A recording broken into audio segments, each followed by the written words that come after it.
One time during a trip to the beach, the main character, Nagasumi, nearly drowned in the sea but was luckily rescued.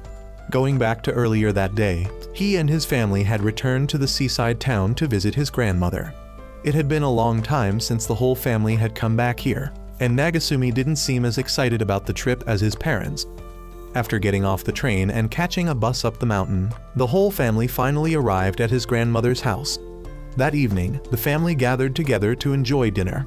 His grandmother said that the family should visit her more often, but since life in the city was quite busy, they rarely had the opportunity to come back together like this. The grandmother suggested that if they were too busy, then Nagasumi and his mother could just leave his father behind in the city and come back here on their own. But Nagasumi had just finished his exams, which was why he had free time at the moment.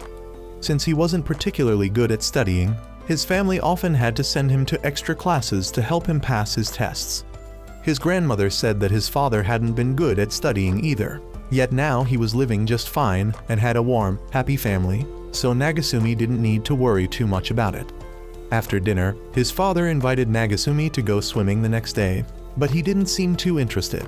His father thought Nagasumi didn't know how to swim, and instead of admitting that, Nagasumi's pride caused him to end up drowning the very next day. Just as he was about to lose consciousness, he was saved by a mermaid. Waking up on the shore, his father scolded Nagasumi for sleeping there and making him worry and search all over, thinking he had drowned. Nagasumi told him what had happened. His father was still skeptical, but if Nagasumi really had drowned and ended up here, maybe he had been saved by a mermaid, though that sounded like nonsense he just made up. So his father told him to get back home before he caught a cold. That night, Nagasumi tried to tell his family that he really had been saved by a mermaid. His parents didn't believe him, but his grandmother said that if Nagasumi truly had been saved by a mermaid, something big was about to happen. Nagasumi described the mermaid he had seen, and then suddenly a girl who looked just like the mermaid he met appeared at their house. She introduced herself as Sido and said she wanted to marry Nagasumi, and that he had to take responsibility for what happened that afternoon. Before his parents even understood what was going on, they started beating Nagasumi up. Then, 3 people who looked like gangsters showed up and requested that Nagasumi's entire family come meet their boss. Nagasumi's parents panicked, realizing their son had somehow offended a Yakuza family. They were taken to a cliff and pushed into the sea. The whole family thought they were about to be killed, but then Sido suddenly pulled them deeper underwater, and Nagasumi realized that she was the mermaid who had saved him. He woke up inside Sido's house, surprised that mermaids were real and that they were now at the bottom of the ocean. Sido's parents came out to introduce themselves and explained that mermaids have a rule. If a human sees their true form, that human must die. Naturally, Sido's father didn't want this rule to be broken. In fact, he wanted to kill anyone who knew about mermaids to protect his daughter. The curly-haired guy, Masa, stepped in to stop his boss and told Nagasumi's family not to worry. Sido refused to accept this situation, saying that if her father killed the people she had gone out of her way to save, then her actions would have been meaningless. She was willing to accept punishment herself, but her father flatly refused. Sido's mother told Nagasumi that her husband had a very hot temper, while their daughter was extremely stubborn, so she proposed that the two of them get married to resolve the situation peacefully. Nagasumi's parents immediately agreed, but Nagasumi himself hesitated, which enraged Sido's father again. He decided to forget about marriage and ordered his men to hunt Nagasumi down. Nagasumi ran for the door and opened it, letting water flood inside, but Sido's father sent a shark after him, forcing Sido to lead him out the back to escape. When they reached the surface, Sido was still stuck in her mermaid tail form, so Nagasumi carried her even though he was the one in trouble. He asked her why she saved him even though she knew it was against the rules. Sido said it was just her wish. But right then, Sido's father caught up and had an octopus throw Nagasumi back to him. He was ready to draw his sword and cut Nagasumi down, but Nagasumi suddenly called him father-in-law. Nagasumi declared that he would agree to a formal engagement with Sido, get to know her over time, and then let her decide for herself later. But even after agreeing, Sido's father still refused to accept him and even wanted to throw him back into the sea. And just like that, Nagasumi got engaged to a mermaid. Afterward, Nagasumi's family returned to meet Sido's mother to confirm the engagement. while Sito's father had been locked up to prevent him from causing harm to others.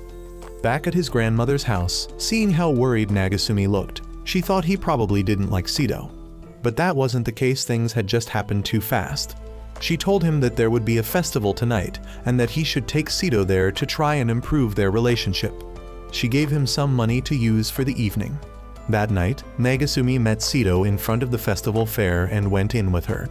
Sito shyly said that she wanted to eat cotton candy. Nagasumi gallantly offered to pay, but Sito chose to pay for herself and didn't want Nagasumi to treat her.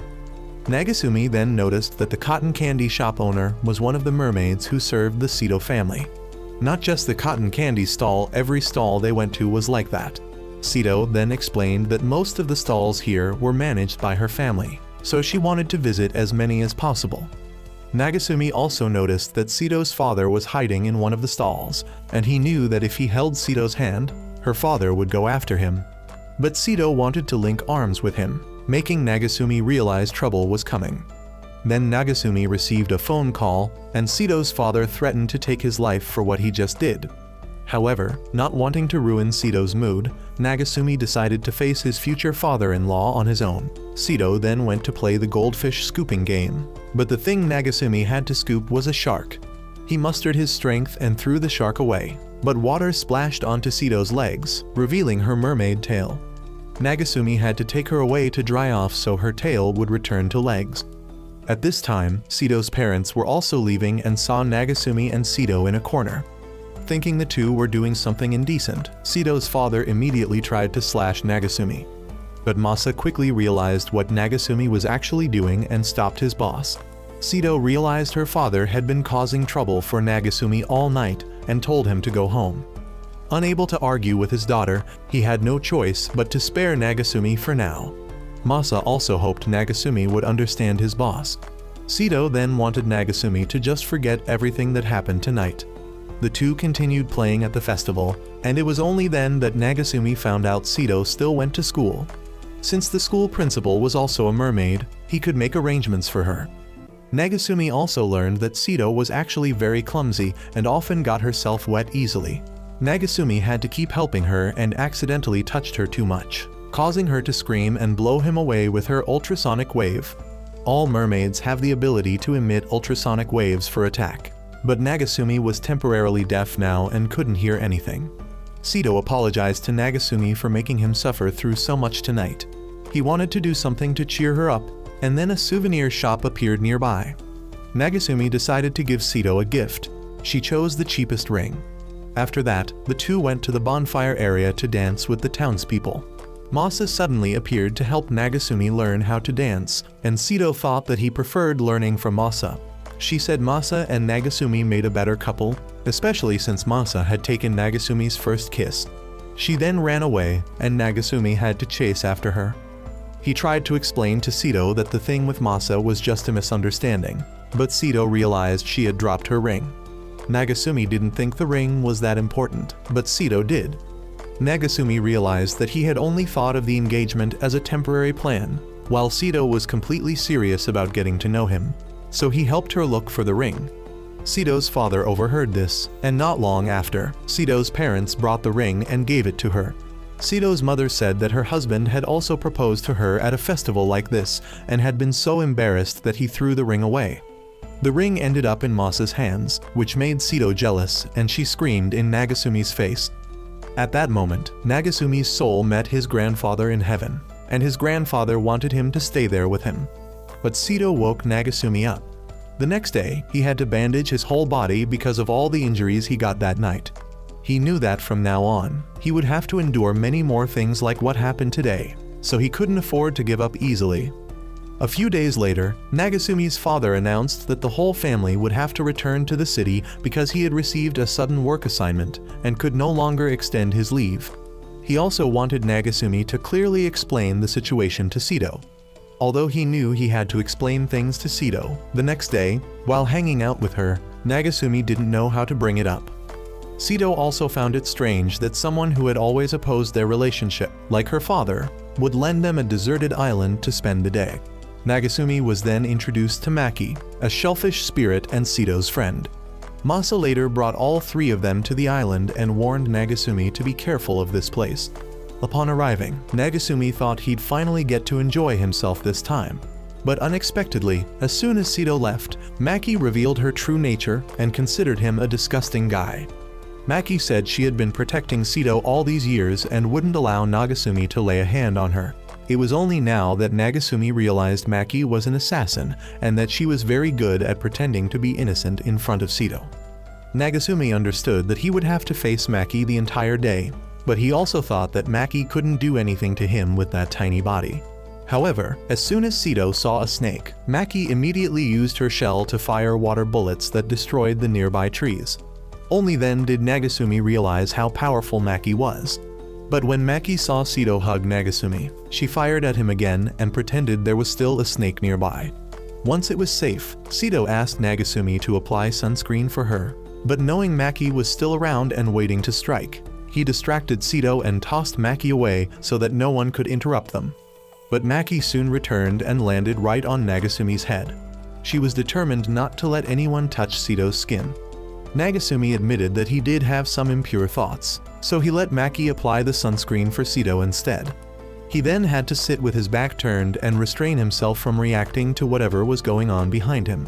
When they went swimming, Nagasumi made a few sarcastic remarks about the sea, which earned him a hit from Maki behind Sito's back. Maki then said she wanted to go look at coral, so Sito pulled Nagasumi down into the water with her. But they soon had to return to shore because Nagasumi couldn't withstand the underwater pressure. Maki told Sito to go dry off her legs and said she would take care of Nagasumi. She then tried to stage an accident that would kill Nagasumi because she believed humans and merfolk should never know about each other if it ever happened. One species would have to go extinct. Nagasumi understood that, but since his life was saved by Sito, he wanted to live according to her wishes. Maki didn't care and was about to kill him when Sito stepped in to stop her. Sito didn't blame Maki, but she wanted Maki to respect her decision.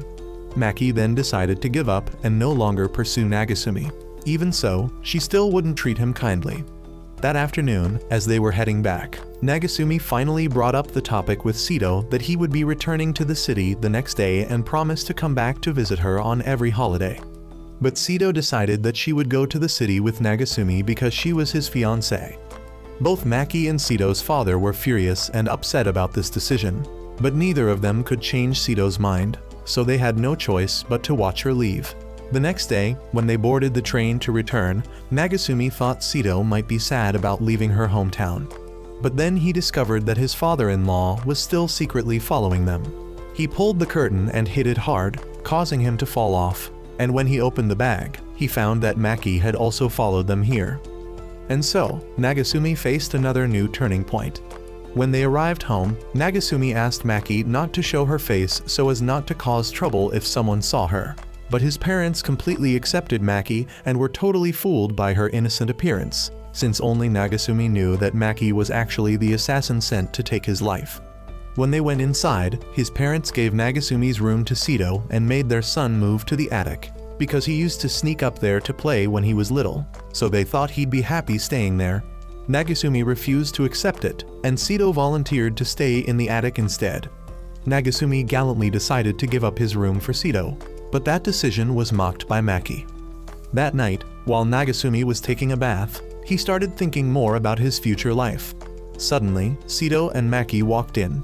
Sito was embarrassed and screamed, destroying the bathroom. His parents were shocked at the damage to the house, so Sito brought out gold to make up for it, also considering it her dowry for marrying into his family. Sito then tried to explain what had happened, but Maki blamed it all on Nagasumi, saying he had barged into the bathroom on purpose, leading to his father punching him. The next day, Nagasumi helped Sito decorate her room. After they finished, he invited Sito to go shopping. Maki was sleeping at the time, so Nagasumi told Sito to just let her sleep and that the two of them could go shopping together. He was very happy not to have to bring that threat along with them. Nagasumi and Sito then had a fun and private time together. Meanwhile, his mother was admiring how cute Maki looked while sleeping until savage words started coming out of Maki's mouth. At the same time, Sito and Nagasumi suddenly saw two guys harassing two female students. Sito wanted to step in heroically, but Nagasumi advised her to avoid those big guys.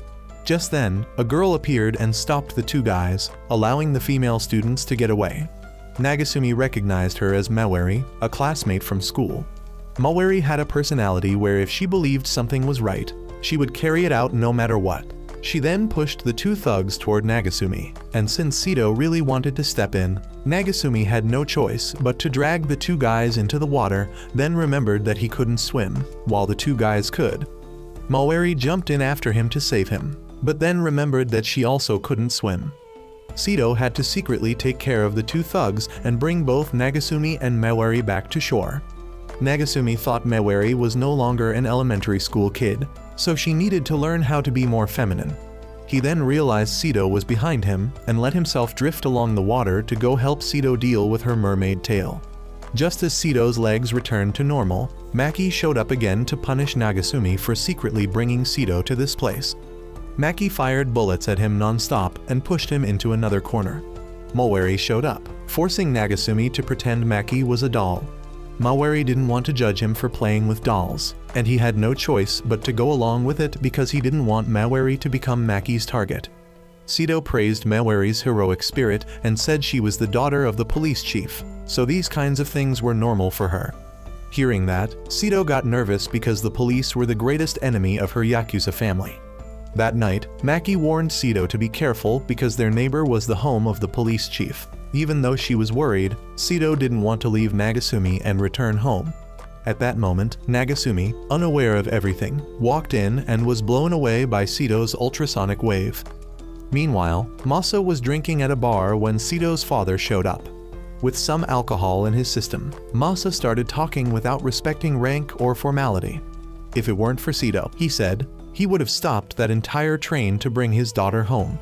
Not long after, the new school year began, and Nagasumi was woken up by an alarm clock in the form of Maki, who would stab him in the head if he didn't dodge in time. After getting dressed and going to meet Sito, Nagasumi's mother informed him that Sito's father had sent a letter saying he would protect Sito at all times during the upcoming semester. Upon hearing this, Nagasumi got chills. At school, he met up with a classmate named Saru, who really did resemble a monkey. Saru asked who Sito was, and Nagasumi said she was his relative. Once inside the school, Mawari came over to ask about his relationship with Sito. The class rep then said that there would be a new student and a new teacher joining the class today. Right after that, the new teacher arrived. Saru thought it was Sito and charged forward, only to be punched away by him. Nagasumi was shocked to see that the new teacher was his father-in-law. He said the old teacher had gone on maternity leave and then introduced Sito to the class. Hearing both their surnames made Mawari suspicious that there was something between them. The father-in-law tried to make Sito sit next to the teacher's desk, but she chose to sit next to Nagasumi instead. The father-in-law didn't like this, but since Nagasumi was already sitting there, he had no right to interfere. Also, since the entrance ceremony was about to begin, they couldn't stall for time here any longer. Sito clearly knew that her father had come here to keep an eye on her and Nagasumi, but only now did Nagasumi remember that Saru was still unconscious behind them, so he took him to the infirmary. Once again, he was surprised to find that his mother-in-law was also here, working as the school's nurse. Since their family had some friends in the Ministry of Education, arranging that was easy. As soon as Saru woke up, he was immediately kicked unconscious again so that the mother and daughter could talk more easily. His mother-in-law even said that if Nagasumi felt Sito wasn't enough, he could consider bringing her in as a second wife. Nagasumi panicked and ran away, only to discover that Masa had also come here to work as a teacher alongside the other two. Not only that, but the octopus also came here, and Nagasumi was amazed they had managed to keep the octopus hidden. The shark that always wanted to eat Nagasumi was also here, and had become the PE teacher. Sito had to come save Nagasumi, and she thought everyone had gone too far by replacing so many of the school's teachers. Just when Nagasumi thought Sito would get angry and send them all back, she was actually happy that everyone cared so much about her. As for Nagasumi, he certainly didn't like it, because from now on, he would have to see his father-in-law every day, all the time, at school. While he was feeling hopeless, Masa showed up as a source of emotional support.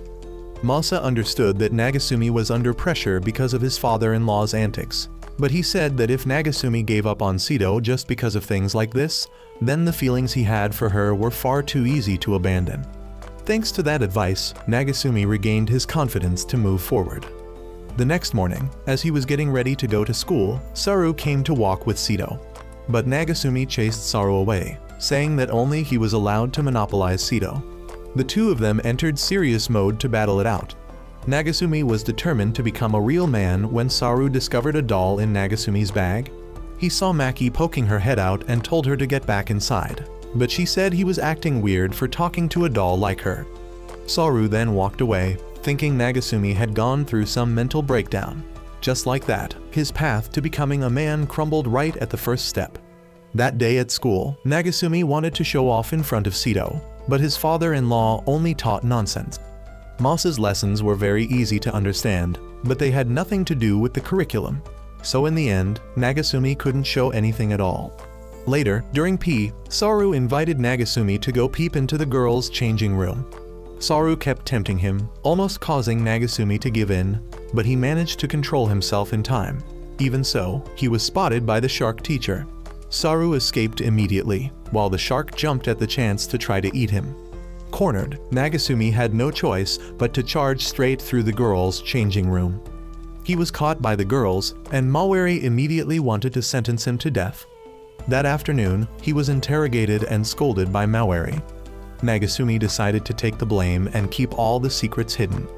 Once again, his mental state was shaken, and he began thinking about heading up into the sky to go to Sito. But Sito really did come to find him. She felt useless for not being able to clear his name. She believed Nagasumi had his reasons for what he did, and she felt it was her duty to trust her fiancé. Originally, Nagasumi only became Sito's husband because of duty and law, but now the feelings he had for Sito were starting to grow more and more. The next morning, Nagasumi asked Sito to keep their relationship secret at school for now. Saru noticed the two of them had a secret and wanted to find out, but of course, they both refused. However, the father-in-law also wanted to know what the secret between them was, as he was worried Nagasumi might go too far with Sito. On another day, Nagasumi's father woke up to see Sito making breakfast. It reminded him of when he and his wife were young and had a beautiful love. Even though they were still in debt from buying a house, they had decided to treat it as something that would bond them together forever. Nagasumi's mother then appeared, thinking her husband was checking out their daughter-in-law. Nagasumi also came downstairs, and his mother wondered whether he was bothering Sito at school. But he explained that they were keeping their relationship a secret at school to avoid complications. At school, seeing how surrounded Sito was by other people made Nagasumi feel a little uneasy because she no longer belonged to him alone. Nagasumi was then surrounded by a group of boys because he and Sito looked too affectionate. Mawari came to rescue him, and Saru told Sito that Mawari and Nagasumi had been best friends since childhood, so close that the two of them once won a card game tournament together. Mawari was still proud of those days, while Nagasumi didn't like it and didn't want to bring it up anymore. During a card game, Mawari saw Nagasumi and Sito happily together and couldn't concentrate on playing. When she got home, she began to re-evaluate the relationship between her and the two main characters. She realized that whenever she saw the two of them being happy together, there was a kind of emergency alarm inside her that urged her to rise up. The next day, Mawari discovered that Sito and Nagasumi had stepped out of the same house. She immediately had to catch Nagasumi to interrogate him. He refused to confess, so she resorted to giving him a delicious meal. Just like that. Nagasumi confessed everything about how he and Sito were living together. That shocked the entire class and Mawari. Saru mentioned that Nagasumi and Sito were relatives, so Mawari wanted to know what Sito's father did for a living. She also said that the person currently tormenting Nagasumi over there was her own father, and that her mother was currently whacking her dad on the head. Since the principal allowed it, she was able to study in the same class where her dad taught. But right now, Nagasumi was being stared at with many hateful eyes. The class rep walked by and tripped, spilling water on Sito's leg. Nagasumi quickly covered and dried her leg. He was dragged away by the group of boys, while Mawari came to check and started suspecting that Sito was hiding some kind of secret. The next day, Nagasumi guessed that Mawari might have seen Sito's tail. Mawari deliberately spilled water on Sito, but Nagasumi stepped in to block it. She was certain she had seen Sito's legs turn into a mermaid tail, but Nagasumi denied it to keep Mawari from being dragged into this whole situation. Mawari was sure that Nagasumi was hiding something. She then continuously tried to splash water on Sito, but Nagasumi always managed to stop her even inside the girls' restroom. And because of that, Nagasumi got chased and slashed by his father-in-law for sneaking into the girls' restroom. After school, Nagasumi was still being hunted, while Sito wanted Maki to do something so she could help Nagasumi, since he was only trying to save Mawari. In the end, Mawari concluded that Sito was a fish and used cats to confirm it. The cats were too fast and Nagasumi couldn't stop them, and they quickly clung to Sito. Nagasumi said Mawari was being too unreasonable, prying into someone else's private life. She was bothering Sito just to satisfy her own curiosity, and he didn't want to consider someone like her a friend. Mawari became sulky and ran away. She was nearly hit by a car, so Nagasumi rushed in to push her out of the way. Sito also had to use her power to flip the car and save them both. Mawari was unconscious and brought to the hospital. Nagasumi knew that Mawari had seen Sito's powers. He intended to explain, but Saru blurted out that Sito had flipped the car using her terrifying scream. Nagasumi played along and said it was just Sito's talent. Later, Nagasumi accidentally bumped into Saru, causing a flower vase to fall towards Sito. But Mawari blocked Sito's legs. Even though she had learned the truth, she decided not to get more involved if it was a personal secret of Sito. Mawari then left and dragged Saru along with her. After that, a new character appeared, Runa. She was a famous idol, but was also a mermaid. Runa was confident in her singing voice and declared that as long as she could sing, humans would continue to admire her. After her performance, her manager informed Runa that Sito had arrived in the city. Upon hearing this, Runa immediately cancelled all her upcoming performances to go find Sito. Because back in the day, at the Golden Voice contest for children of Yakuza families, Runa was once outshined by Sito using the very singing voice that Runa was most proud of. Though Runa's singing was good, it still wasn't enough to move people's hearts the way Sito's did. That day, Nagasumi and Saru went home together, and Nagasumi gave Saru a ticket to Runa's concert that he had recently gotten. They were both fans of Runa, but Saru said that idol obsession was a betrayal of Sito. Nagasumi considered idols and real life to be two completely separate things. Suddenly, it started to rain out of nowhere, so the two had to quickly head home separately. As soon as Nagasumi returned home, he discovered a mermaid in front of his house, and to his shock, it was none other than the idol Runa he knew. Runa realized she had been spotted by Nagasumi, so she had no choice but to call her bodyguards to take Nagasumi away. The scene felt oddly familiar to him, but just then, Sito returned and the rain stopped. Upon reuniting with Runa, Sito immediately rushed in to hug her old friend, but Runa didn't see Sito as a friend, only as a rival. Inside the house, Sito explained the situation to Runa. At first, Runa mocked her, but seeing Sito genuinely happy with Nagasumi, Runa gradually became jealous. The truth was, Runa had pursued her idol career in hopes of one day showing off in front of Sito, as she had never been able to surpass her in anything. Therefore, she now decided to make Nagasumi her servant to steal Sito's happiness. Sito could only try to take him back, but Runa claimed that Nagasumi also had to take responsibility for discovering her true identity. The two fought over Nagasumi until he passed out. He still couldn't accept the reality that the idol he admired was nothing like what he thought. The next morning, just as he regained consciousness, he still couldn't believe Runa had come. But there she was, lying right next to him, making the situation feel like something out of a movie.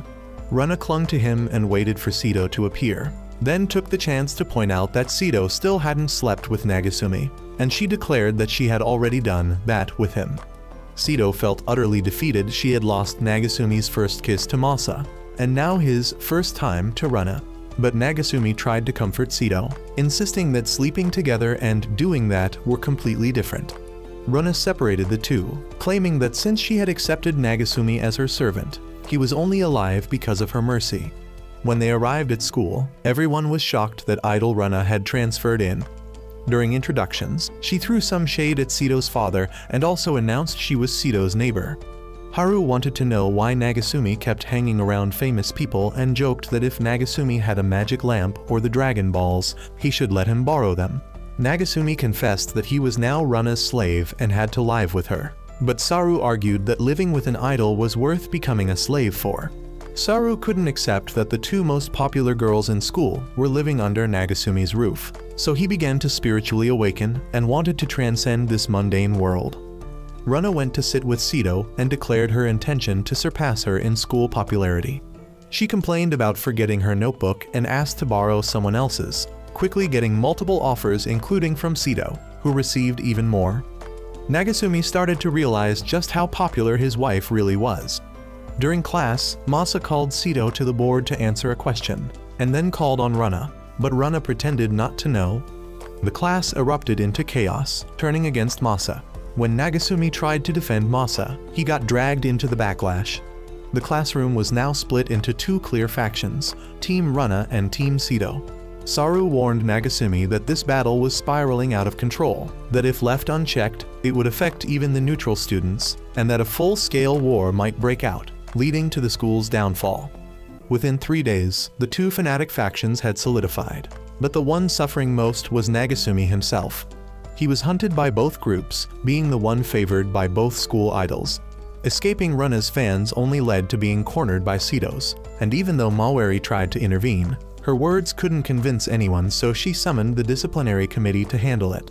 The class rep came and dragged Nagasumi away to hide. Mawari blamed the current chaos on him and demanded he choose between Runa and Sito. But Nagasumi insisted that who he chose had nothing to do with them. Still, given everything that had happened, it did matter, and if he didn't make a choice soon, he'd be thrown into the battlefield to fend for himself. During this time, Sito went to meet Runa to propose ending the war, but Runa believed that it would only end when one side fell. There couldn't be two tigers on one mountain. Sito was willing to yield, but that only made Runa more furious. Meanwhile, Nagasumi was thrown outside to continue being chased, while most teachers at school thought the students were simply playing tag. Nagasumi then met the enlightened Saru again, who advised him to stop running away, only he had the power to change the current situation between the two factions. Nagasumi understood and decided to act as a mediator. However, when he returned home, he learned that Maki had been injured a few days ago in a scuffle with Runa's bodyguards. His in-laws decided to mobilize the entire clan to take down Runa. As this was no longer a fan conflict, it had become a war between families. If Runa's side attacked one of theirs, they would retaliate. Sito wanted to go handle things herself, but Nagasumi stopped her, saying it was his responsibility as her husband to put an end to this meaningless conflict. He then went to meet Runa and proposed that she settle everything with Sito through singing. If Sito lost, he would become Runa's servant for life. A few days later, the stage was set, and Runa eagerly looked forward to defeating Sito once and for all. She had waited for this moment for a long time. She wanted to prove to the audience from the past contest that they were wrong for giving Sito the win. Even Runa's manager noticed she hadn't shown this much excitement in ages. At the start of the performance, Runa announced that she and Sito would take turns singing, and then the show began immediately. After Runa's first song, Nagasumi was visibly shaken by her voice, prompting his father-in-law to hurl him away in frustration. Runa had secured her advantage by inviting the majority of her fans to attend, claiming this wasn't cheating but simply the gap between an idol and an ordinary schoolgirl. Sito accepted the challenge and boldly declared she would defeat Runa using Runa's own song. Sito then used Runa's dance moves and song to perform. Contrary to expectations, though her technique was a bit rough, it caught the cameraman's full attention. Even though Runa's fans tried to reject it as plagiarism, they were ultimately overwhelmed by Sito's voice. Runa tried to interrupt, but rather than clashing, the two ended up performing in sync. The crowd in the stands went wild.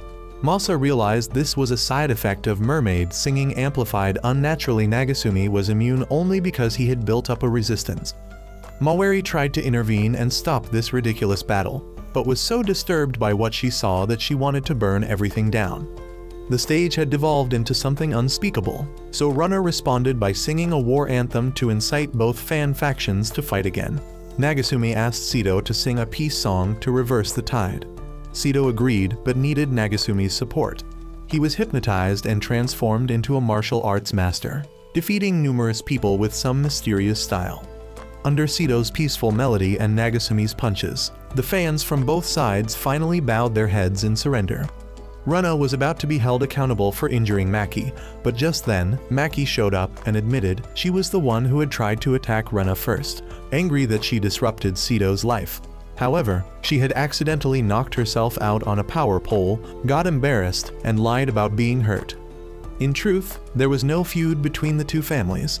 With that, the conflict was resolved. In the days that followed, Runa decided to stay at Nagasumi's house to experience a normal life. She also didn't dare talk back to Nagasumi's mother, not even once. A few days later, while playing ball at school, Saru heard a loud rumbling from underground. Suddenly, a mysterious submarine emerged from beneath the school field.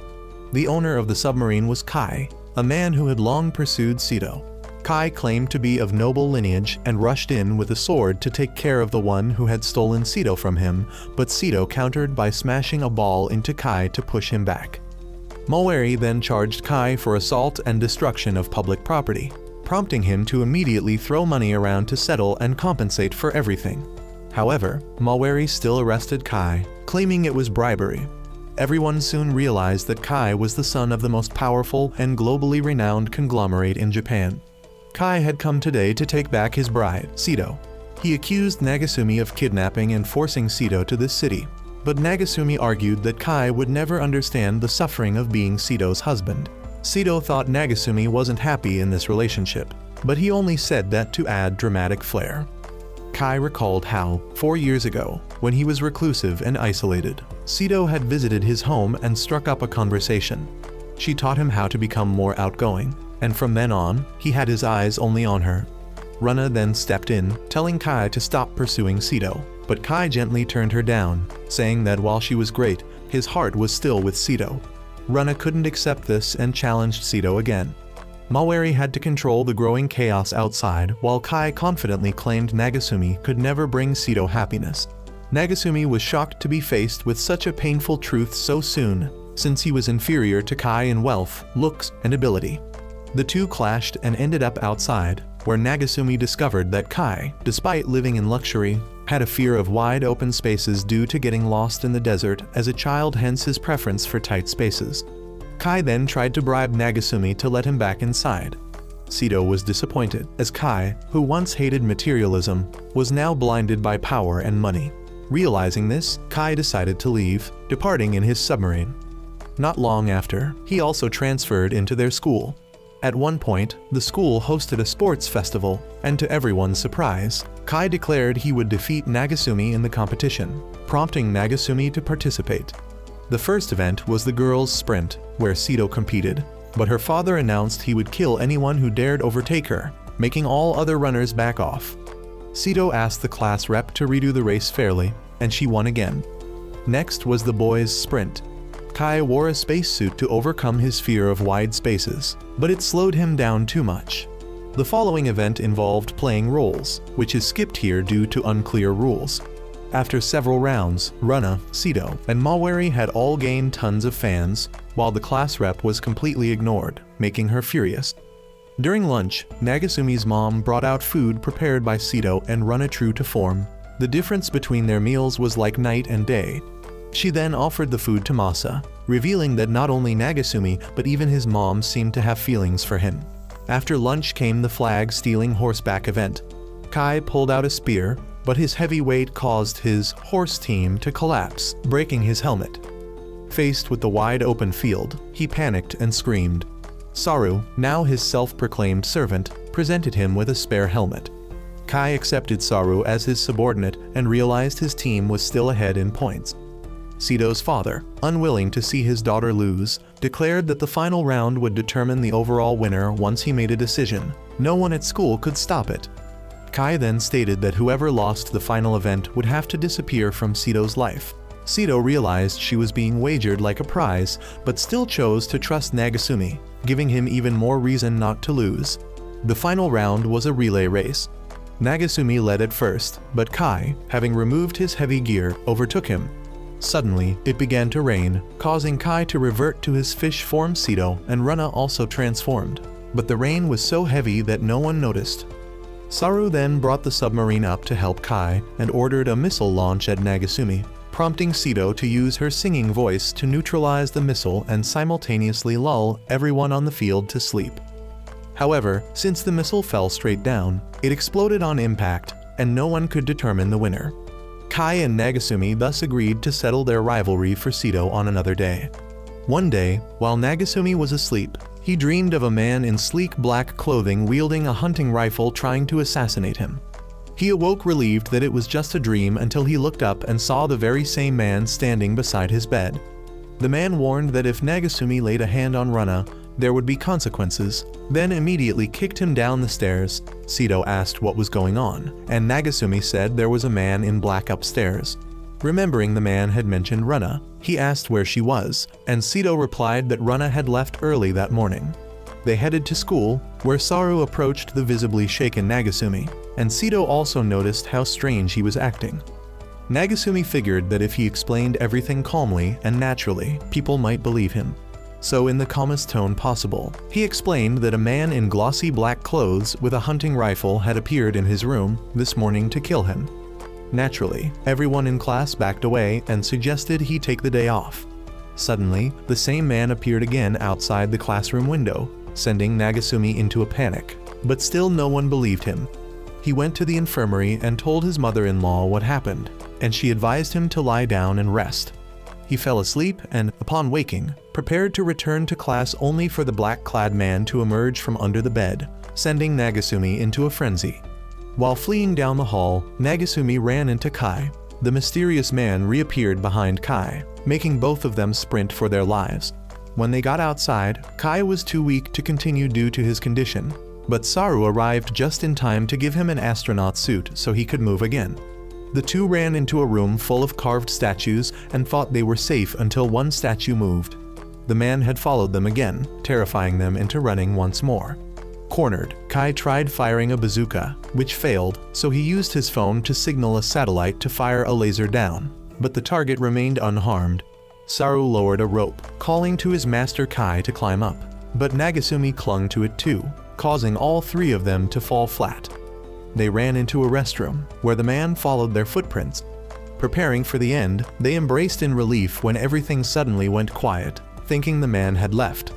But then, the wall behind them crumbled and he ambushed them from behind. At that moment, Sito appeared, declaring she wouldn't let anyone harm her husband. She tried to activate her power, but the man covered her mouth. Just then, Nagasumi's father-in-law arrived and dragged the black-clad man into the restroom for a showdown. The two engaged in a fierce but inconclusive battle. Their fight paused when Runa appeared, revealing the man to be her gang's boss and her father. She asked him what he was doing there. Embarrassed by her arrival, he turned away and ignored the approaching helicopter meant to pick him up, instead disappearing down a fiery shaft. He had abandoned all his work responsibilities just to see who was living with his daughter. Nagasumi, meanwhile, was left wondering what kind of insane world he had stepped into. A few days later, the school held its health check. The female students were told to undress for measurements. Outside that room, 3 boys were plotting to peek inside, and Kai, approaching the crack in the door, began fantasizing about catching a glimpse of a vulnerable Sito inside. Just then, his father-in-law appeared, and when Nagasumi turned around, his 2 friends were nowhere to be seen, leaving him to face the full wrath alone. After the health check, Runa was pretty upset because her weight had gone up, the reason being she'd been eating too much lately thanks to how delicious Nagasumi's mom's cooking was. Runa decided to start dieting from that day on and dragged Sito along with her since she couldn't suffer alone. Outside the door, Sito's dad overheard her talking about dieting and started planning something. Later, the 3 teens went home to figure out how mermaids could lose weight. On the screen, Shark and Masa were promoting a device that attaches to a mermaid's tail to enhance attractiveness to male fish. At that moment, Sito's father arrived with several crates as gifts to help with Sito's diet. Inside were all sorts of useful things. Runa pulled out a DVD and immediately dragged Sito off to train.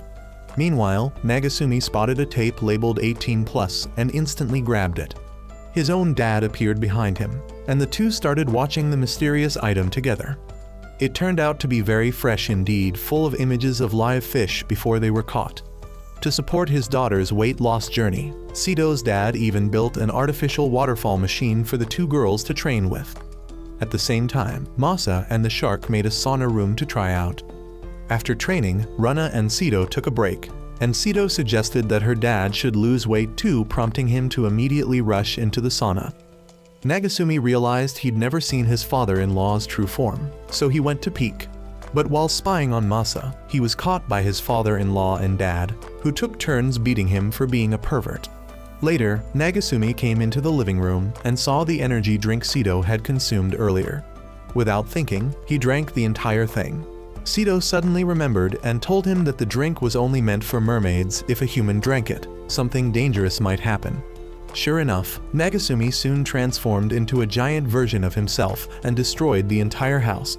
Luckily, everyone had gotten out beforehand, except for Nagasumi's dad, who was still sitting in the bathroom and went into shock. His 30-year mortgage just went up in flames. Nagasumi lost control, so Sito had to use her singing to put the neighbors to sleep, but it didn't affect him. Moeri, out jogging, saw giant Nagasumi and thought she was hallucinating. The class rep looked out her window and assumed her glasses were broken. If things kept going like this, Nagasumi might destroy the entire city. Just then, Kai arrived in his submarine and crashed right into Nagasumi's weak spot. They then strapped Nagasumi to a missile and launched him straight to the moon. Everyone tracked him via satellite. He was still alive and dancing in space. Kai prepared to shoot another missile to finish him off, and Sito's dad in the background was getting ready to celebrate. But Nagasumi didn't die. When Sito saw him crying on the monitor, she turned to her father and asked if there was no other way to save him. Her mother suddenly appeared and apologized for being late. She brought a magic spear, explaining it could return Nagasumi to normal, but only if Sito's love was strong enough to throw it. Sito prepared to throw it but tripped and missed. Thankfully, the octopus delivered another spear. This time, she hit her mark, and Nagasumi was brought back. Seeing him unconscious, her father summoned Masa to give him CPR.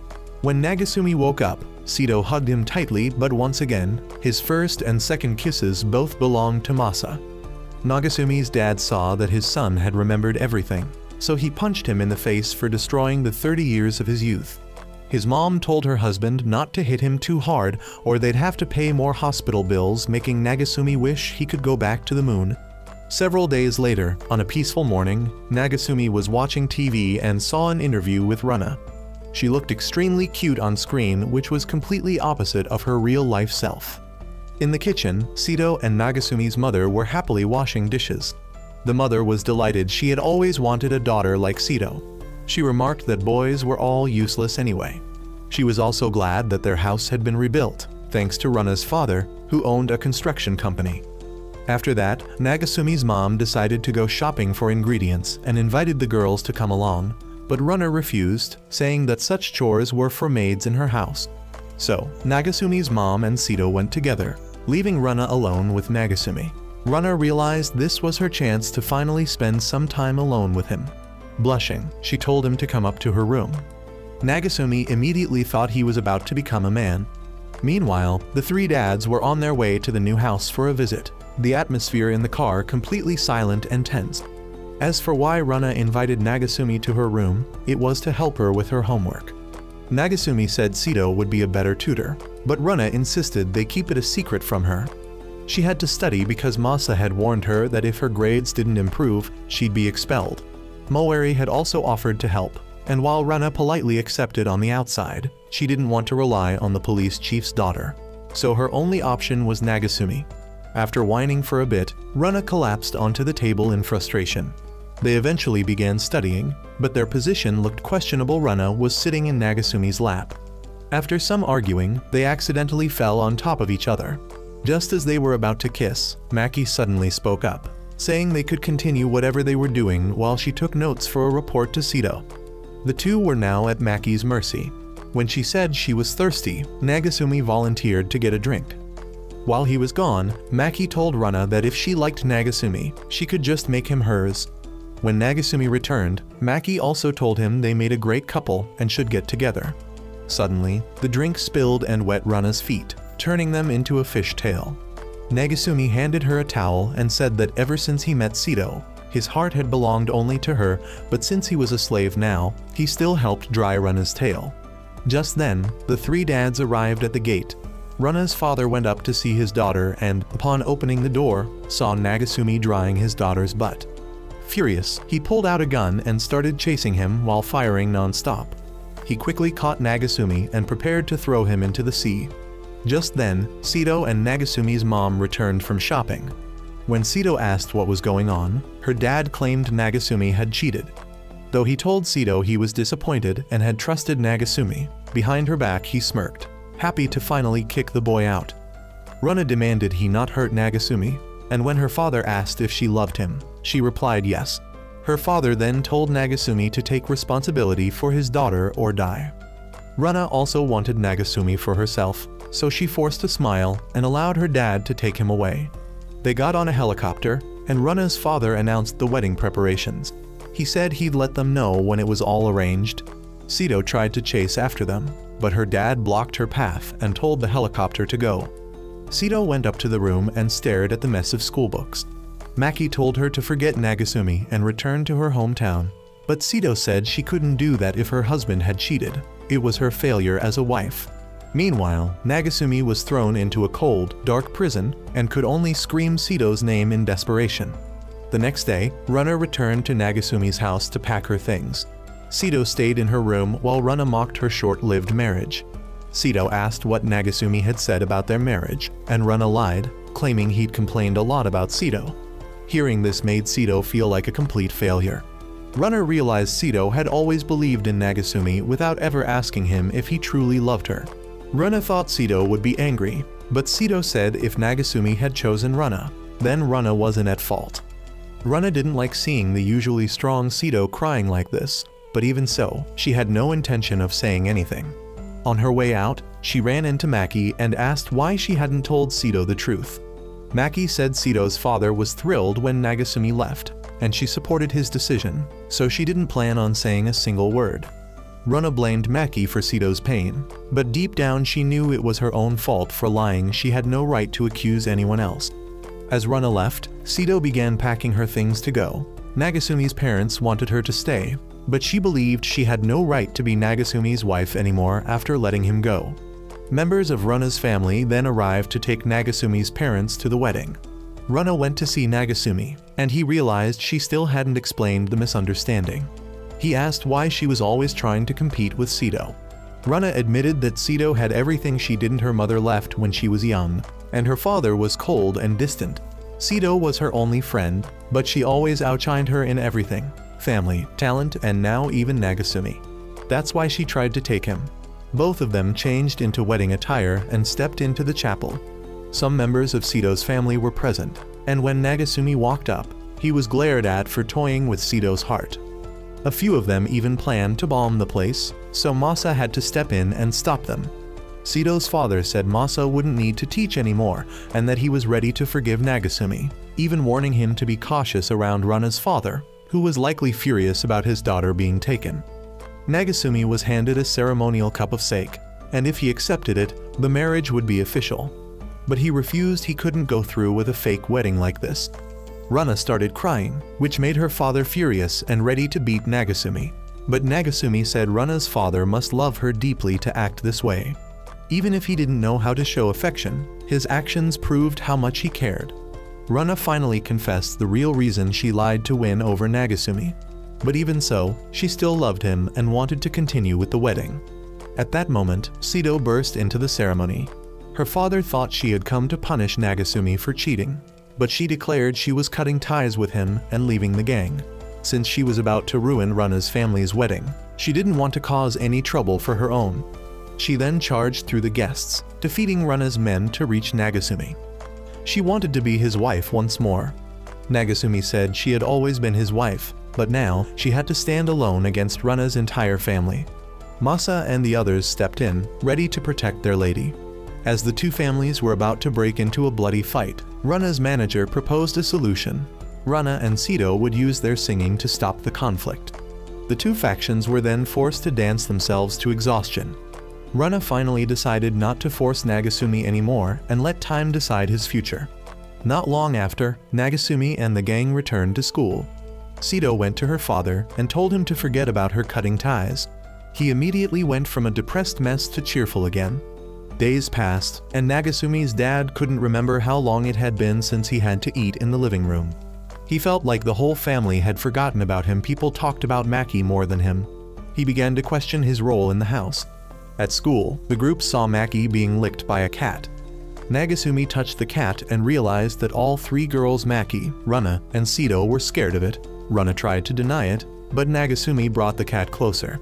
He figured out that all merfolk feared cats. After all, they were fish. He then brought the cat to school, and everyone loved it except for the three girls, who hid outside the classroom. Later, Nagasumi tried showing the cat to Kai, and it turned out he was still afraid of them too. Nagasumi considered using the cat to scare his father-in-law, but Masa walked by and wasn't afraid at all. He said he had gotten used to the fear long ago. That's when Nagasumi realized that adult merfolk weren't afraid of cats, so his plan to scare the old man was a bust. But then his father-in-law showed up, and the moment he spotted the cat, he immediately backed away.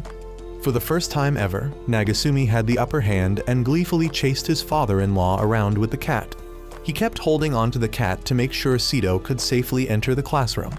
She then explained that her father had been afraid of cats ever since one bit his ear while he was sleeping, leaving him traumatized. Nagasumi then noticed that his father-in-law still seemed pissed at him. Not only was he always mad at Nagasumi in general, but now he was extra annoyed after being taunted with a cat. The old man stormed into the classroom and told Maki that they would deal with Nagasumi today. He even ordered her to summon the special ops team. During P class, the shark teacher announced that 3 students from another school had come for a friendly exchange. Just by looking at their grotesque faces, Nagasumi guessed they were merfolk.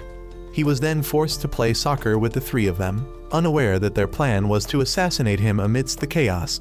But since they didn't know who Nagasumi was, he shoved them toward Kai, who ended up getting beaten up. Enraged, Kai drew his sword and chased after them.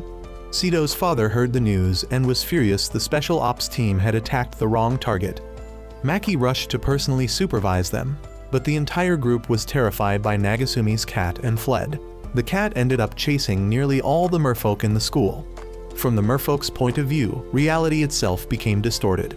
One of the special ops members tripped and got touched by the cat, which was so terrifying that Sito's father activated the fire alarm, prompting the fire department to mobilize. Kai even contacted his own forces, bringing in heavily armed units. The students were all evacuated. Amidst the chaos, Maki was gently escorted out of the school by the cat. Meanwhile, the injured special ops member lay dying in Sito's father's arms until Sito's mother showed up to put an end to the madness and scolded everyone for their idiocy. Masa had to formally apologize to the fire department.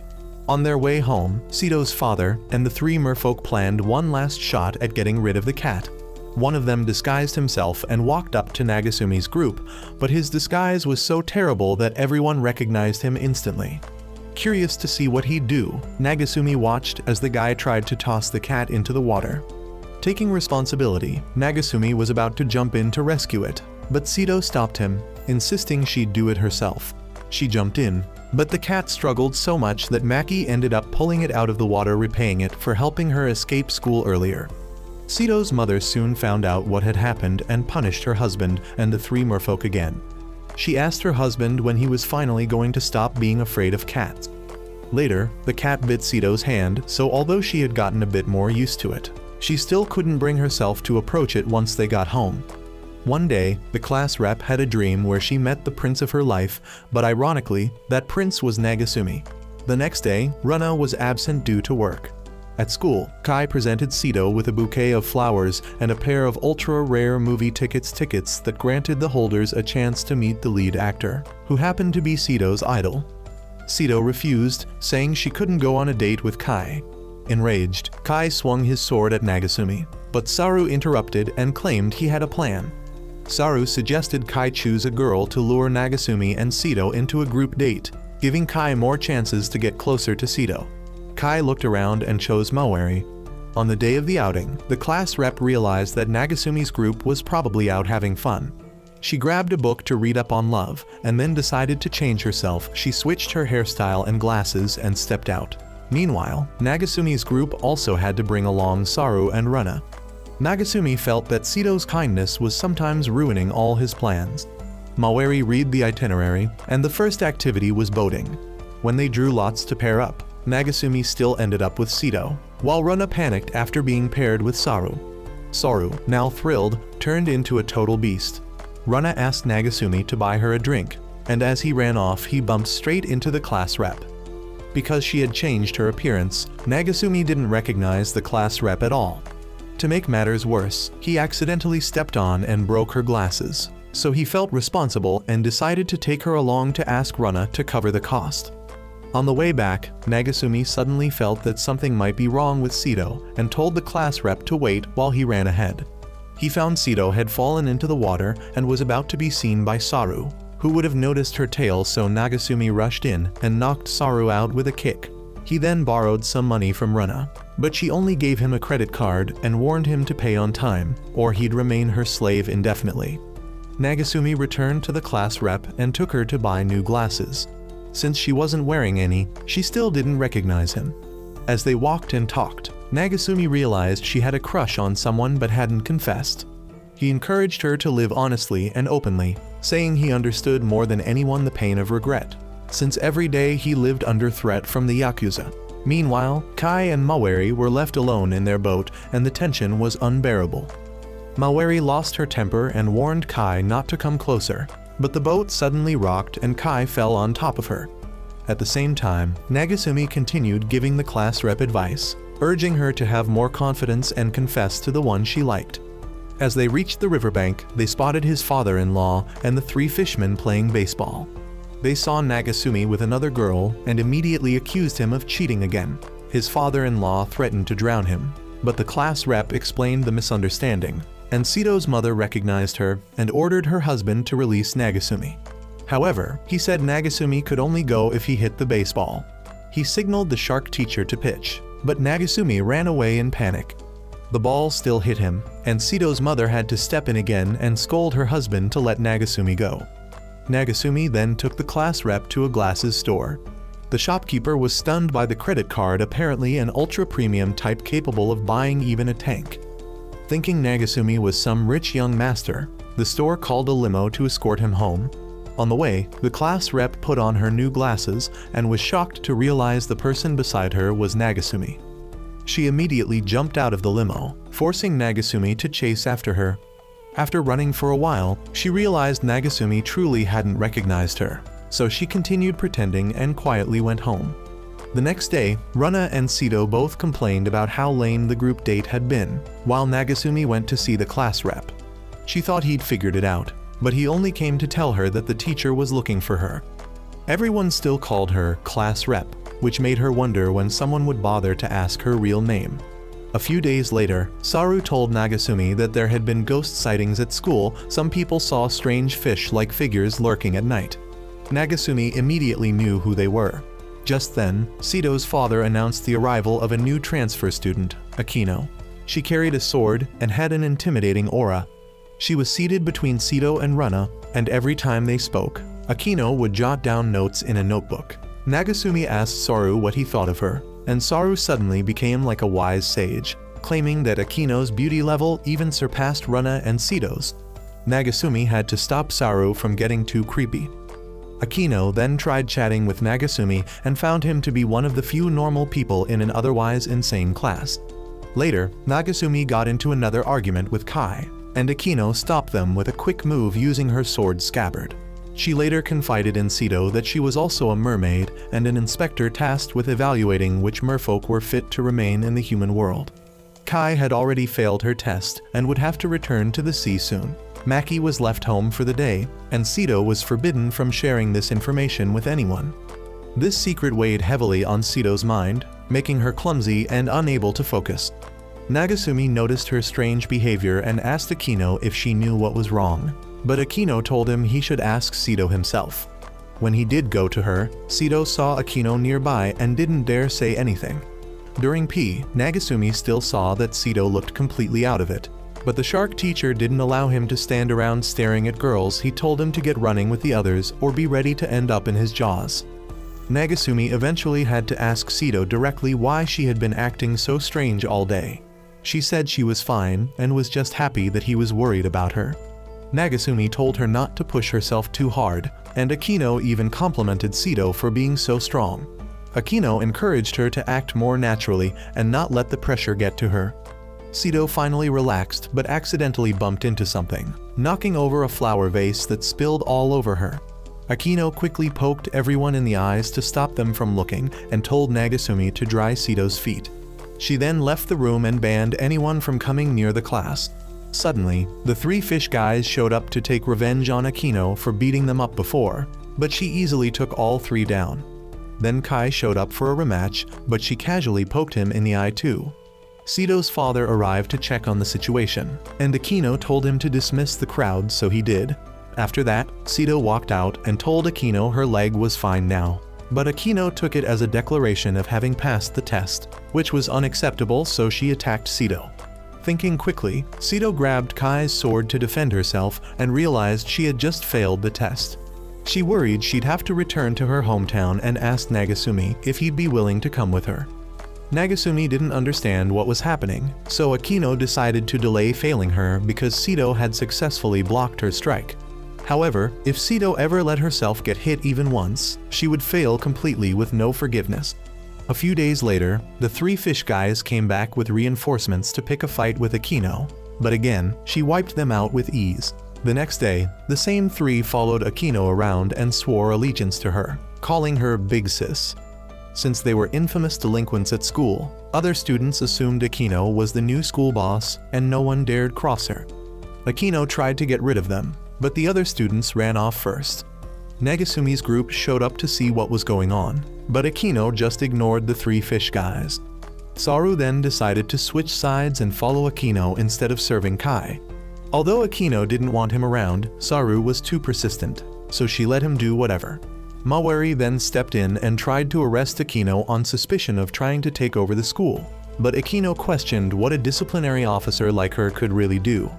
Kai arrived in a submarine and accused Saru of betrayal, but Saru claimed he only followed the strong and that Kai was washed up. Saru then went to see Nagasumi's mother-in-law to get patched up from Kai's attack and told both her and her husband about Akino's rising influence. Sito's father decided it was time to show Akino the true power of their gang. Meanwhile, Mawari and the girls in class began rising up against Akino, blaming her for leading a gang she didn't even form. Most of them were just jealous of her looks. Akino's followers stood ready to support her, even though she kept trying to send them away. She was fed up with all the nonsense, but the school was now clearly split into factions. Saru opened a booth to sell Akino-themed merchandise, which became wildly popular. Even Sito joined in for fun and won a prize. But Mawari and the girls soon arrived to shut it down and destroy all the goods. A meeting was called to decide what to do about Akino. Sito defended her, saying no one had truly tried to understand her. The girls accepted that, but insisted the boys' inappropriate actions still needed to be addressed. At the same time, Sito's mother found her husband and his goons discussing Akino and got angry, wanting to deal with them herself. Mawari arrived seeking advice, so the men quickly fled. Mawari confessed she felt she had judged Akino unfairly. After receiving some helpful advice and promising to guide the students properly, she left feeling more confident. But then the class rep ran in, saying the girls had gone to confront Akino. The three fish guys also decided to turn against her, but Akino said she didn't care what they did as long as they stopped following her. However, they insisted on fighting, so Akino prepared to face them, but Mawari stopped them just in time. She summoned a swarm of cats to break up the fight, but there were so many that things quickly spiraled out of control. The girls protested and rejected Mawari's actions, while Sito's father and his group were watching from afar only to get caught and beaten up by the rooftop crew. Sito's mother then stepped in to resolve the conflict and educate the students. The students were enlightened and apologized for causing trouble for Akino. Akino forgave them and walked away. Sito and Nagasumi realized everything ended too quickly, and they didn't get much screen time this time around. Meanwhile, Sito's father's group was now hanging from the rooftop, and all three would remember the consequences of this mess for the rest of their lives. Saru later returned to Kai, who welcomed him back happily. A few days later, Sito's father apologized to the class for the short notice, but informed them they would be going on a field trip the next day. The whole class panicked. How could they prepare for a trip with only 1 day's notice? The next day, the trip still went on. Sito told Nagasumi that she was worried her secret might be exposed if she bathed with everyone. Akino said that if she couldn't handle that, she might as well prepare to return to the ocean. Maki then popped out to mock Nagasumi again. But deep down, she knew she had to deal with Akino soon to help Sito regain her freedom. Nagasumi seemed troubled, so Moweri tried to get him to talk, but he couldn't bring himself to say anything. Saru and Kai noticed how lively things were around Nagasumi compared to the gloomy atmosphere with Akino. Runa was once again absent due to work. After getting off the boat, the class rep found their bus. At their first stop, Sito's father asked Nagasumi to take a family photo for them. Nagasumi noticed that their pose looked more like a Yakuza lineup than a family photo. He also took a picture for Saru and Kai, but noticed Akino sitting alone, so he invited her to go sightseeing. Since Sito was enjoying time with her family, he wasn't too worried. Akino shared that because of her job, she had to transfer schools constantly and didn't have many friends, but kind people like Nagasumi made her happy. Suddenly, Nagasumi sensed danger and shielded Akino. Maki had been lying in wait to ambush her. Though Nagasumi blocked the attack, Maki still managed to hit Akino. However, she didn't transform immediately, and began suspecting that Nagasumi had conspired with Maki to trap her. That night at the inn, Akino avoided Nagasumi despite his attempts to explain. During dinner, the 3 fish guys couldn't eat because the meal was seafood. Sito had already learned what Maki had done and explained everything to Akino. She was willing to take responsibility for Maki's actions, but just wanted Akino to stop misunderstanding Nagasumi. When it came time for the bath, Saru wondered if Sito was on the girl's side, but Nagasumi firmly said no. The boys then pressed their ears to the wall to eavesdrop on Moweri and the class rep. Kai entered the bath in a full astronaut suit, making everyone think he was insane. Meanwhile, Sito scolded Maki, but Akino showed up and gave Sito one final test. Moweri and Nagasumi arrived and heard noises from the girls' bath that sounded quite suggestive. Realizing this must be mermaid-related, Nagasumi tried to drag Moweri away. But after hearing more from inside, Moweri couldn't resist and ran in only to discover that neither girl had transformed. Nagasumi quickly pulled her out before the girl's limit was reached. He then asked Moweri not to investigate any further out of consideration for him. When he returned to check on the girls, they kicked him out. Later, Nagasumi approached Akino to apologize for earlier.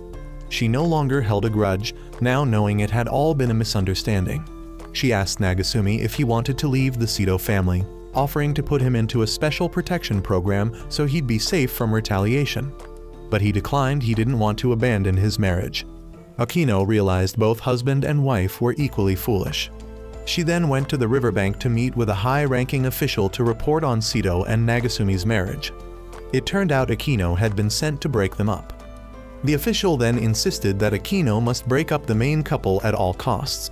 He gave her a drug and told her to make Sito drink it. Once she did, she would awaken to the evil nature of humans.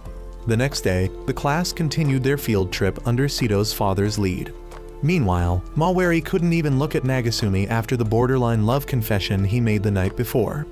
Akino called in the 3 fish guys and Kai to a secluded place and ordered them to separate Nagasumi and Sito no matter what. If they succeeded, their failed assessments would be voided. Later, Saru suddenly approached Nagasumi to invite him to grab a bite, saying he hadn't seen Kai or Akino all morning and felt lonely because Runa wasn't on the trip either. But right at that moment, the group ran into Runa. She was in the area filming a movie and came by during a break to see them. Since she was busy, her manager called her back to the set and told the others they could come watch backstage. But when they arrived, the studio had been trashed. The staff explained they'd been attacked by thugs. Runa's father then came to fund repairs and hired Nagasumi's group as stand-ins. Nagasumi objected, but he was the only one going against the majority. Akino, Kai, and the 3 fish guys also joined in. After changing into costumes, the fish guys offered the others drinks, but Nagasumi, still traumatized by the giant energy drink from last time, refused. The fish guys later reported to Akino that the drug would ignite one's desires and push them to the extreme. If Sito saw that side of humans, she would leave Nagasumi. They even slipped the drug to her while she was distracted and ended up drinking it themselves too. Meanwhile, Nagasumi sat with Kai to ask about the scene they were filming.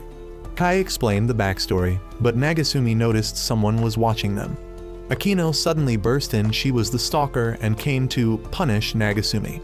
He thought she was acting, but she drew her sword and slashed, terrifying him into fleeing. The superior officer arrived and saw Kai and Nagasumi fall, while Akino had already taken the drug. She then asked for a new sword, as hers had broken.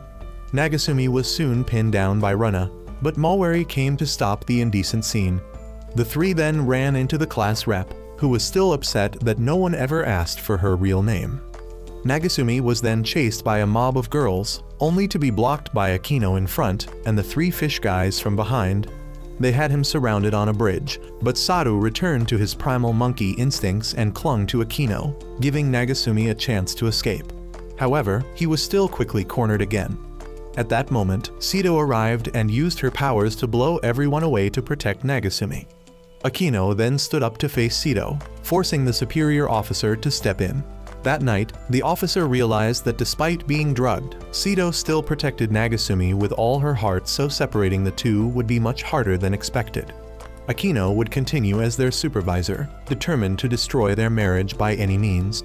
That evening, Nagasumi and Sito went to watch the full moon together, finally some private time during this chaotic trip.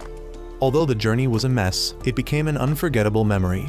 A few days later, Masa returned to the bar and ran into Nagasumi's father, who demanded Masa return his wife, but Masa had done nothing. Still, Nagasumi's dad didn't believe him, as his wife had been cold to him lately, even making him eat alone in the living room. Masa didn't know how to help except by offering drinks. Meanwhile, Runa's father had 2 days off to relax, but when he returned home, he found a bomb planted and had to parachute out before the building exploded. He vowed to spend the 2 days with his daughter and let nothing interrupt them. The next day at school, everyone posted pictures from the field trip on the bulletin board to admire. Everyone had lovely photos and joyful memories except Nagasumi, who wasn't thrilled since he had been wrapped up in non-stop chaos. Runa felt frustrated that during the entire school trip, she had been stuck at the film set. Even though she didn't like field trips, she was still upset she couldn't have fun with everyone. Nagasumi noticed someone outside the door, and after looking back and forth, he realized it was Runa's father. Upon asking, he learned the man had the day off and wanted to bond with his daughter. He explained that he had spoiled Runa to make her happy because his wife had once left him due to a lack of affection. However, Nagasumi told him that what Runa needed wasn't material gifts, but genuine affection. Nagasumi then encouraged him to go talk to her and ask her out another day to make up for the missed field trip.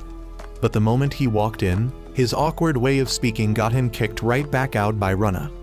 That night, Runa's father searched online to understand how teenage girls think and came across dating sim games.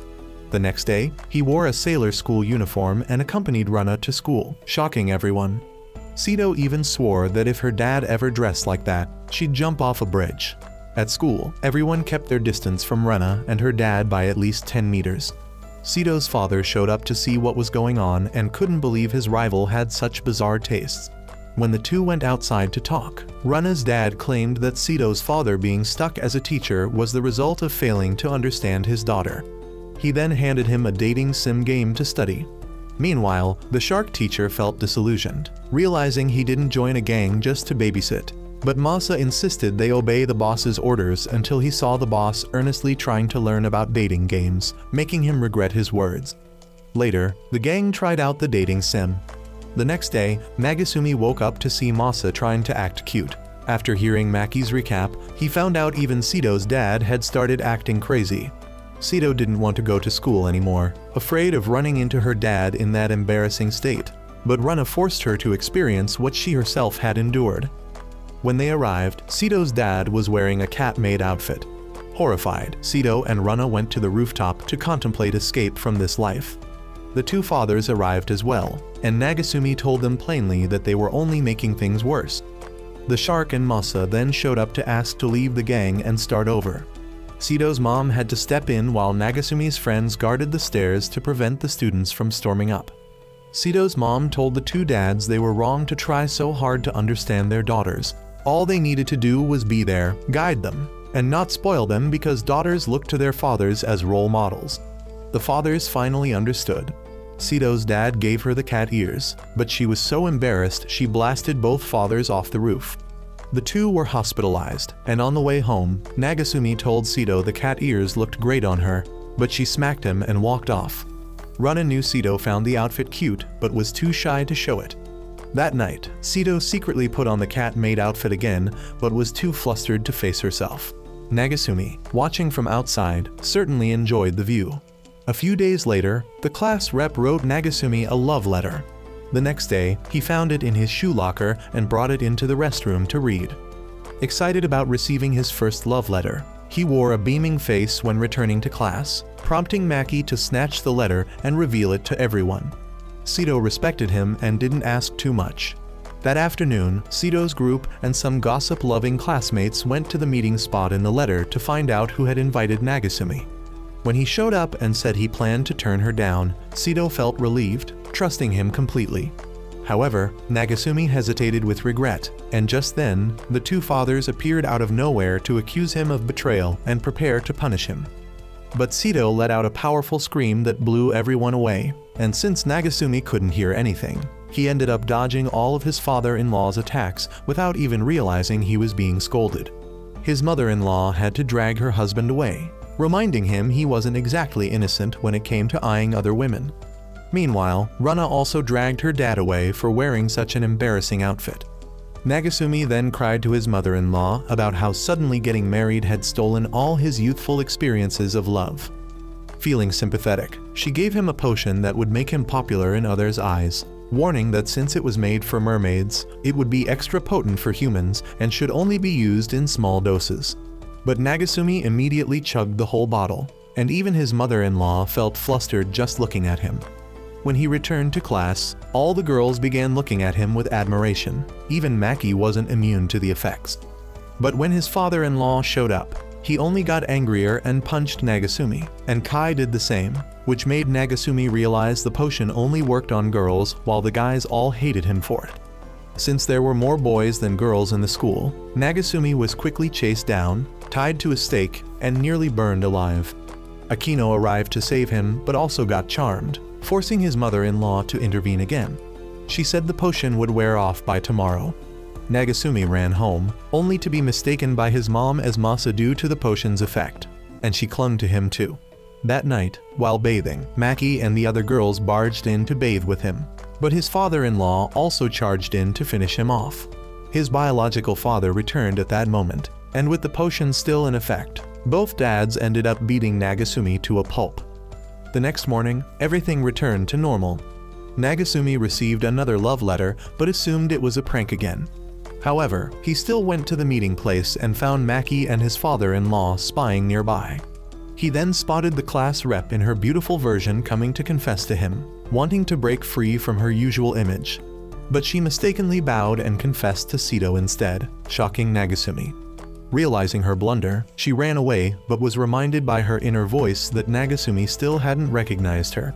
So she came back, unleashed her emotions, transformed into the final Amazon warrior, and acted like she was truly in love with Sito. However, she deeply regretted it afterward and swore never to take off her glasses again. A few days later, Runa said she had an upcoming role and needed someone to act as her boyfriend for practice. Instead of asking Nagasumi, she asked Sito for help, and Sito took the job way too seriously. The next morning, at breakfast, Nagasumi was shocked to see his wife had turned into a man. According to his mom, this was probably the ideal man Sito envisioned, which looked nothing like Nagasumi. His dad translated it as, "No one can change their partner once married." On the way to school, they ran into Saru, who couldn't believe the sweet Sito had become such a brute and ran off. Sito's behavior grew more domineering and controlling, fitting the modern alpha male image admired by many girls, rough in words but strong when needed, like when she chased a cat away from Runa. Runa became frustrated, realizing she'd picked the wrong person to act as her boyfriend. She caused chaos at school by announcing she was looking for a boyfriend. Kai stayed out of it since he only had eyes for Sito, but Runa's actions reignited the fanbase wars between the two factions. Nagasumi sensed that another war was about to erupt, but then Moeri's third faction also rose up to oppose the other two. Just as all three sides clashed in chaos, Sito arrived at school and immediately stopped the madness simply because no one was willing to accept her in her current form. Her father walked into class and was also horrified to see his daughter like this. That night, Runa gave up and told Sito she didn't need to act as her boyfriend anymore. Just after his mustache was ripped off, Sito returned to normal. Runa then revealed that she had changed her plan and would now participate in a talent contest, asking Maki to help by pretending to be her ventriloquist dummy. Maki didn't like the idea, but Sito spoke up for Runa, so Maki reluctantly agreed to help. The next morning, Runa strapped Maki to her arm and attached a puppet to her. Maki spoke sweetly and politely in front of others, but remained her usual sharp-tongued self with Nagasumi. When they got to school, Runa showed off Maki to everyone, pretending the voice was her own talent. But Maki kept speaking on her own, forcing Runa to keep nudging her. Getting annoyed, Maki started mouthing off, and Runa had to drag her to a corner to scold her. Frustrated, Maki exposed Runa's real self at home, which was nothing like her TV persona. This sparked a fight between the two, while the others thought Runa's performance was just that realistic. Sito intervened to get Maki to make peace with Runa, but Akino had already caught on and requested a private talk with Runa. Akino forbade Runa from putting Maki on TV, warning that if her identity was exposed, the consequences would be more than just the end of Runa's career. Runa refused to listen, so Akino put her under house arrest. But with her stubborn personality, there was no way Runa would obey. She immediately called her manager to pick her up and take her to the contest. Later, during class, Akino went to Kai and the three fish guys and asked them to stop Runa. As soon as the class ended, Runa tried to escape to her manager, but Akino and her group were already waiting to ambush her. Nagasumi also felt this wasn't worth the risk Runa was taking, but Runa saw it as her duty as a star. Maki respected her resolve and used her high-pressure water spray to help. The three fish blocking the exit below were blasted away by Maki, and Sito blocked Akino, saying she had to help her best friend no matter the consequences. Sito then transformed into her masculine form, which made Akino lose the will to fight and allow Runa to go. But Maki returned, saw Sito being attacked, and dragged Runa back to help, letting Akino achieve her goal anyway. Nagasumi and Sito didn't mind since whether Runa went or not, there was risk either way. After being dragged around like that, Runa had to be hospitalized for 3 days. Once back, she had to dive into her homework to avoid falling behind. Maki greeted her with a tattered puppet, scaring Runa once again right before a cat jumped out and doubled her fright. Meanwhile, at the bar, Masa shared with the bartender that he had been dreaming of a little girl calling his name, and this girl felt strangely familiar. The next day at school, Akino brought Sito and Nagasumi to see Masa, asking if he had taught Sito swordsmanship. Masa didn't deny it, though he admitted he couldn't remember where he learned it, as he had no memories before joining Sito's family's gang. Akino explained her concern. The sword style Sito used was the same as her family's, and her older brother, an excellent swordsman, went missing during a mission, which coincided with the time Sito's gang was being evaluated. She suspected her brother might have taught Masa before disappearing. Everyone thought Akino cared deeply for her brother, but in truth, she wanted to punish him for vanishing during duty. Sito's father, who had been watching nearby, seemed worried.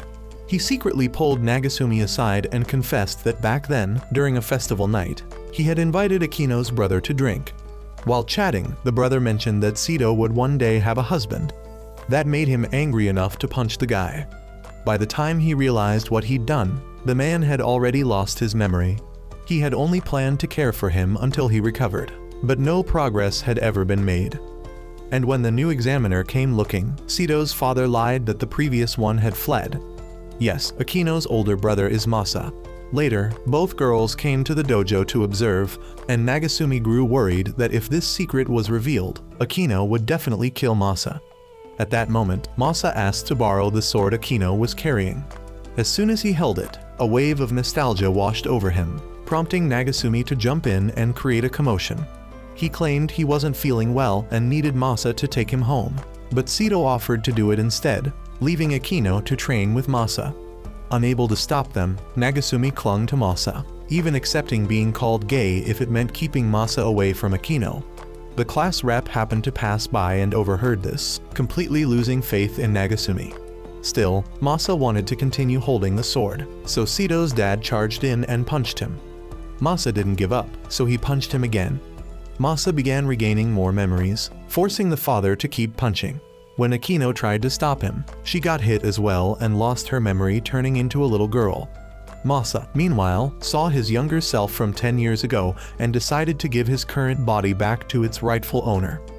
But the younger Masa insisted that the present Masa should keep living, as the bonds and relationships he built over the past 10 years were irreplaceable. He would always live on in Masa's heart. Masa then woke up and told the boss he still had things to do. He went to Akino to reclaim his sister, but Akino didn't believe he was her brother. Her brother didn't have messy hair like his. She ran off, so Sito decided the best way to help was to throw her off the rooftop to trigger a mental shock. Sure enough, Akino regained her memories but had no idea what just happened up there. Masa then told Nagasumi and the boss that his memories had returned.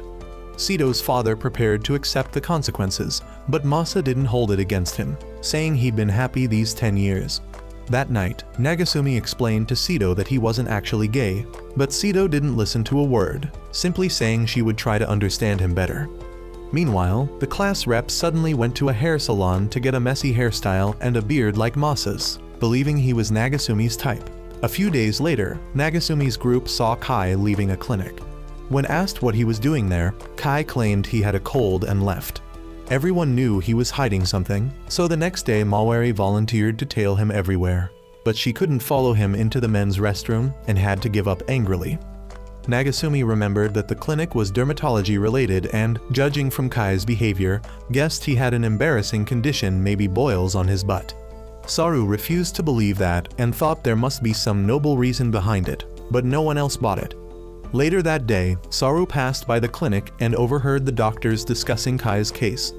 They mentioned it was their first time encountering something like it and sighed, making Saru think Kai had a terminal illness. In reality, the sighs were due to how arrogant and troublesome Kai was. Saru then tearfully approached Kai, who panicked, thinking his shameful secret had been exposed, and told Saru not to say a word. Saru, on the other hand, believed Kai didn't want pity, which was why he kept quiet. The next day, Saru began picking fights with people to protect Kai's dignity. Even though Kai begged him to shut up, Saru felt he had to tell someone, so he chose Nagasumi.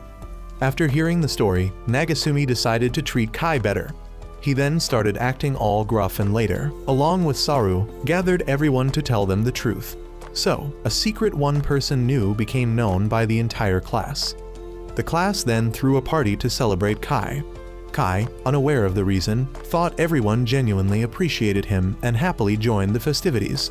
Soon, the whole neighborhood saw him as a hero, which made him overjoyed. But back in his submarine, Kai watched TV and discovered that people were only being nice to him because they thought he had a terminal illness. The Remember Kai campaign was now all over the media. Kai then ran to find Saru and asked what the deal was with this supposed terminal illness, since the doctor had only told him to apply ointment regularly and he'd be fine. But Saru thought the doctor was just trying to comfort Kai, which made Kai start to believe he really was dying. At that moment, Kai decided to do something he'd regret if he died. The next day, Kai invited Nagasumi to the riverbank for a one-on-one duel, saying he'd always wanted to defeat Nagasumi and take Sito for himself. But Sito remained steadfast. She would never leave Nagasumi to go back to Kai. Still, Kai insisted on fighting. He even took off his helmet to live life to the fullest, and the two clashed, Kai attacking while Nagasumi dodged. Runa cheered from the sidelines, but instead of looking at Kai, she kept facing the camera. Kai expressed his jealousy, saying Nagasumi had everything while he was completely alone. Nagasumi eventually took Kai down and encouraged him to make the most of whatever time he had left and find the happiness he still longed for. After delivering a dramatic last moment, Kai collapsed, and everyone thought he had passed away.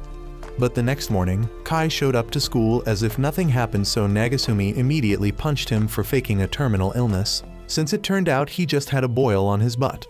Everyone agreed Kai was still a fool, but the good news was that he was alive and well. A few days later, Akino and the superintendent met with the man who had been plotting to sabotage Sito's marriage. Seeing Akino fail repeatedly, he lost faith in her and decided to take matters into his own hands. Meanwhile, Sito was doing housework and wanted Nagasumi to pay attention to her, but he was too focused on the TV and Runa's interview. He admitted he liked Runa at first sight, which made Sito feel deeply hurt. She felt like she meant nothing to him. Nagasumi said their marriage had been forced from the beginning, so of course there was no love at first sight. That comment pushed Sito over the edge. To her, she was just a wife in name, not someone he truly loved. Nagasumi's mom urged him to apologize, but he refused, saying he hadn't done anything wrong. The next day in class, everyone could tell something had happened between them. Mawari asked Sito in private, and Sito said it all stemmed from a trivial matter. Mawari believed Nagasumi would come around and apologize, but Kai, upon hearing the news, encouraged Nagasumi to break up with Sito. He then tried to flirt with Sito himself and got knocked out by Akino. Later, Akino informed the Sito family that a man named Yashio had invited them to a banquet. Sito's father didn't like Yashio at all, calling him a perverted playboy. But since other clans would be attending, he reluctantly agreed, as Yashio's family held influence in the underworld. That evening, when Nagasumi returned home, he kept joking around with Runa, missing a final chance to apologize to Sito. She gave him one last warning, saying, "Take care," but in her dialect, which Nagasumi didn't understand.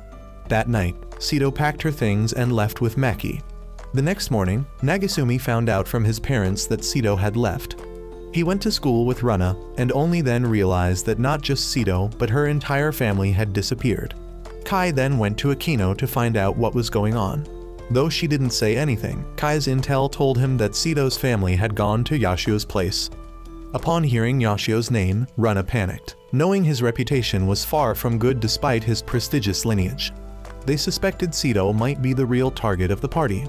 Kai and Runa decided to go rescue Sito, ignoring Akino's warnings. Runa wasn't sure whether to bring Nagasumi along, but Kai said they'd give him a chance to choose. Meanwhile, Nagasumi revisited all the places he and Sito had shared memories. In her room, he found the ring he had once given her left behind. Elsewhere, Sito's family arrived at Yashio's mansion and were confused as to why no other clans were present. Yashio greeted them, but then secretly released a knockout gas. Just as Sito's mother realized what was happening, everyone collapsed. Back on the bridge, Nagasumi ran into Mawari, who gave him a wake-up call, helping him realize how much Sito meant to him. That's when Nagasumi finally decided he would go find Sito. And right at that moment, Kai arrived in his submarine to pick Nagasumi up. Nagasumi then joined Kai and Runa on an undersea mission to rescue Sito's family. The submarine soon entered a sea minefield, and while Nagasumi was confused why Soru was here, it turned out Saru had simply followed Kai, hoping for a reward if the mission succeeded. Runa then used her singing voice, amplified through a speaker, to destroy a large number of sea mines and clear a path for the sub to move forward. Meanwhile, Sito's parents were being held in an extremely secure location. Her mother regretted dragging the whole family here despite her husband's protests, and her father swore to tear Yushio apart if he dared to touch his daughter. Yushio, however, was still keeping Sito locked in a room, having not yet acted. Akino warned him not to get too depraved or the capital would punish him, but Yushio arrogantly claimed that the capital had built this isolated place specifically so they wouldn't have to control him, meaning, here, he was the law. Akino could do nothing, since her family was bound by laws that forbade them from attacking nobility. Just then, Nagasumi's submarine crashed directly into Yushio's mansion. Sito's father immediately recognized that the boy he despised the most had arrived. Nagasumi soon saw the sheer number of Yushio's guards below. Kai and his own troops dove in to fight, while Runa began singing to drive both sides into a frenzy, creating such disturbing chaos that it had to be censored from broadcast. Runa then pointed Nagasumi to the path leading to Sito. Nagasumi made his way into the main hall, where Yushio appeared to welcome him but quickly dismissed him, leaving Akino to deal with Nagasumi while he returned to his room to make a move on Sito. Akino reluctantly followed orders, but Nagasumi challenged her. Did she become a swordswoman just to serve a wicked man like Yushio? His words woke something in Akino, and she decided to rebel. But Yushio summoned a sea monster to take her out. Just as the beast was about to devour Nagasumi, his father-in-law arrived and saved him. However, Yushio summoned even more henchmen to surround them. Maki and the others also arrived to assist Nagasumi and the boss. Sito's mother urged Nagasumi to flee, but he refused. He swore he wouldn't leave without Sito. She once saved his life, and now it was time for him to return the favor. He'd inherited the chivalrous spirit of the Sito family, and he would prove himself worthy of her. For the first time, his father-in-law accepted him and cleared a path so Nagasumi could get to Yushio. Another sea monster appeared, but Runa, Kai, and Saru showed up and used sonic waves to take it down. When a third monster appeared, Runa's father joined the fight and took care of it. Nagasumi finally caught up to Yushio, but as a human, he couldn't match a merman in strength and was beaten down. Still, he managed to apologize to Sito. The sound of the ring hitting the ground miraculously woke her from the effects of the knockout gas.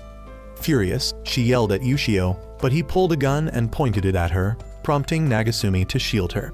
Yushio fired without hesitation yet. Thanks to the deep bond between Nagasumi and Sito, the bullet had no effect.